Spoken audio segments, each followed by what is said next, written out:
तो एक तरफ आप देख रहे हैं कि इंडी गठबंधन जीत का दावा कर रहा है, लेकिन कांग्रेस पार्टी का सुपड़ा ऐसा लग रहा है कि पहले से मान लिया है कि यूपी में साफ होने वाला है, क्योंकि एक समय था जब रायबरेली और अमेठी की सीट से सिर्फ और सिर्फ गांधी परिवार का ही कोई सदस्य लड़ता था और भारी बहुमत के साथ में जीतकर आता भी था। लेकिन 2014 में मोदी लहर के बाद में ये परिस्थितियां बदल गई। 2019 में भले ही राहुल गांधी ने अमेठी से लड़ने का जोखिम उठाया, लेकिन मुंह की खानी पड़ी और इस बार के लोकसभा चुनावों में इन दोनों सीटों से गांधी परिवार ने दूरी बनाई है। देखिए रिपोर्ट में।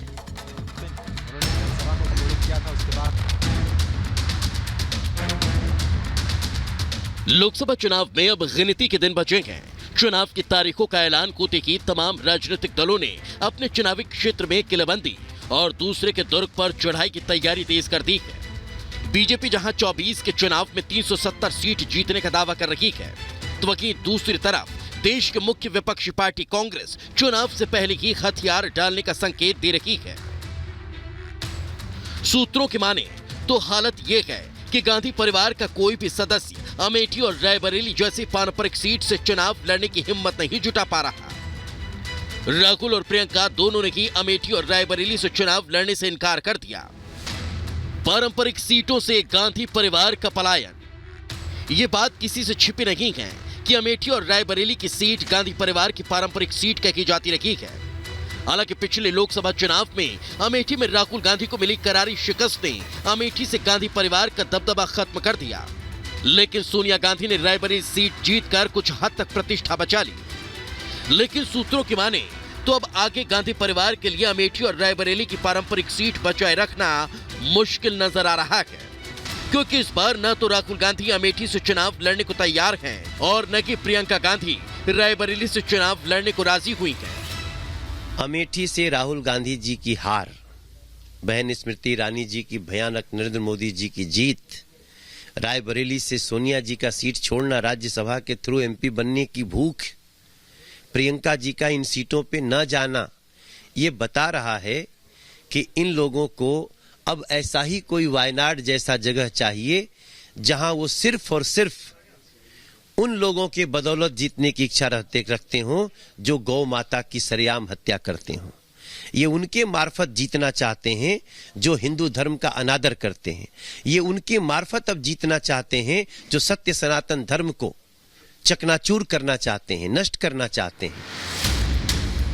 जानकारी के मुताबिक राहुल गांधी जहां अपनी पिछली चुनावी जीत को दोहराने के लिए वायनाड से चुनाव लड़ेंगे, तो वहीं प्रियंका गांधी इस बार लोकसभा चुनाव से दूरी बना सकती हैं। हालांकि राहुल गांधी पारंपरिक सीट छोड़कर वायनाड की तरफ क्यों जा रहे हैं, इसका जवाब कांग्रेस की तरफ से कोई देने को तैयार नहीं। लेकिन इतना तय है कि कहीं न कहीं अमेठी में पिछली बार हुई हार का सदमा इसके पीछे महत्वपूर्ण भूमिका निभा रहा है, क्योंकि अमेठी में मौजूदा सांसद स्मृति ईरानी बार बार राहुल गांधी को अमेठी से चुनाव लड़ने का खुला चैलेंज देती आ रही हैं, जिसका जवाब देने से राहुल कन्नी काटते नजर आ रहे हैं। अजीब मंजर है कांग्रेस की राजनीति का। पहली बार अमेठी से प्रत्याशी घोषित करने में कांग्रेस इतना समय लगा रही है, इतना चिंतन और मंथन कर रही है। कांग्रेस की हार का संकेत आपको उसी में मिल सकता है। बहरहाल राजनीति में आरोप और चैलेंज अपनी जगह है, लेकिन इतना साफ है कि अमेठी और रायबरेली से गांधी परिवार की दूरी कहीं न कहीं इस बात की तरफ साफ इशारा करती है कि गांधी परिवार को न तो अपने इकबाल पर भरोसा रहा और न ही विकास की होड़ में शामिल हो चुके अमेठी और रायबरेली की जनता पर।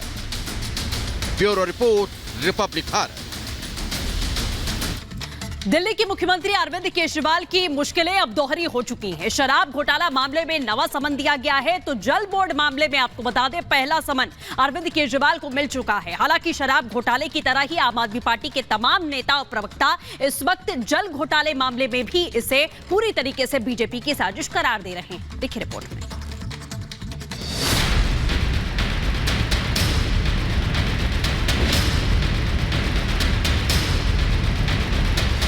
24 के चुनाव की रणभेरी बच चुकी है। चुनाव से पहले सभी अपने अपने दांव दिखा रहे हैं, लेकिन दूसरी तरफ इंडी गठबंधन परेशान और हताश दिख रहा है। दिल्ली जल बोर्ड और शराब घोटाले की जांच कर रही ईडी की टीम दिल्ली के सीएम अरविंद केजरीवाल की नींद उड़ाए हुए है। केजरीवाल एक तरफ ईडी से छुटकारा पाने के लिए जद्दोजहद करते नजर आ रहे हैं, तो वहीं दूसरी तरफ ईडी केजरीवाल से पूछताछ के लिए समन पर समन भेज रही है। प्रवर्तन निदेशालय ने सीएम केजरीवाल को 9वां समन भेज दिया। इतना ही नहीं, ईडी ने अब की बार दिल्ली जल बोर्ड घोटाला मामले में भी समन भेजा है, जिसके बाद आम आदमी पार्टी हमलावर हो गई। ये समन सिर्फ इसलिए भेजा गया है क्योंकि शायद अब मोदी जी को डाउट होने लग गया है कि पता नहीं एक्साइज पॉलिसी वाले मैटर पे अरविंद केजरीवाल को गिरफ्तार कर पाएंगे कि नहीं कर पाएंगे। हालांकि शराब घोटाले से जुड़े ईडी के 8 समन को नजरअंदाज कर चुके सीएम केजरीवाल को पूछताछ से परहेज क्यों है और वो पूछताछ के लिए ईडी दफ्तर कब जाएंगे, केजरीवाल इस पर बात ही नहीं कर रहे, जिसे लेकर बीजेपी लगातार केजरीवाल की नीयत पर सवाल उठा रही है। अभी शराब घोटाले का तो चल ही रहा है, उसके साथ साथ जल बोर्ड घोटाले का सीधे सीधे अरविंद केजरीवाल जी को समन गया है। मेरा मानना है कि कानून सख्ती से अपना काम करे। कानून के तहत ईडी समन इशू कर रहा है, लेकिन अफसोस दिल्ली के मुख्यमंत्री कानून का सम्मान नहीं करते और कानून से भाग रहे हैं। क्यों भाग रहे हैं वो अरविंद केजरीवाल को मालूम होगा। माननीय सुप्रीम कोर्ट ने 300 करोड़ का मनी ट्रेल का जिक्र किया है, अरविंद केजरीवाल को जवाब देना चाहिए।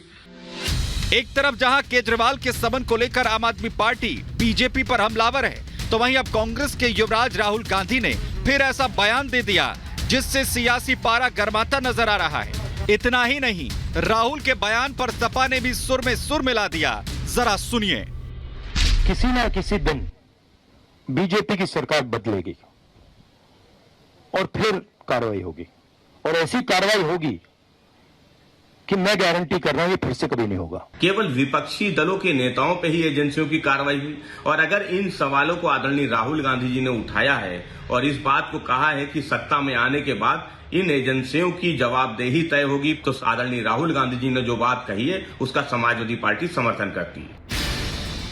लेकिन इसमें कोई शक नहीं कि जिस तरह से ईडी के हर समन पर आम आदमी पार्टी में खलबली मचती दिख रही है, वो ये बताने के लिए काफी है कि कहीं ना कहीं आप नेताओं को भी केजरीवाल की गिरफ्तारी की आशंका डरा रही है, और यही कारण है कि आम आदमी पार्टी के मुखिया और उनके तमाम नेताओं की बेचैनी बढ़ी हुई है। Bureau report, Republic Bharat. तो दिल्ली शराब घोटाला मामले में नवे समन के बाद में आपको बता दें, बीजेपी नेता मनोज तिवारी ने एक बार फिर से जमकर घेरा है आम आदमी पार्टी को। क्या कुछ कह रहे हैं, सुनिए। देखिए, एक तो कभी भी अपराधी नहीं बताता है कि मुझे पता है कि मैं चोरी कर रहा था। ये तो इन्वेस्टिगेशन का मैटर है, तो जो तर्क ये लोग देते हैं उसी में फंस जाते हैं।